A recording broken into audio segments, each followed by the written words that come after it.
பங்குனி மாசம் நல்ல இளவேணிற் காலம் பழனிக்கு வந்தா உன் தெய்வீக யோகம் பழனிக்கு வந்தா உன் தெய்வீக யோகம் உத்திர நாளில் உன் உற்சவ திருத்தேரில் சிங்காரமாக உன் அலங்காரம் கண்டே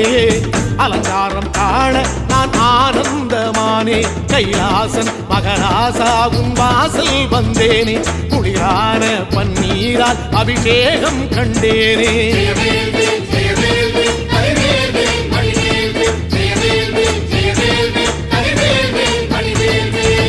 தென்பழனி தேடி உன் தென்பழனி தேடி திருநீரு பூசி நான் ஓடோடி வந்தேன் திருநீரு பூசி நான் ஓடோடி வந்தேன்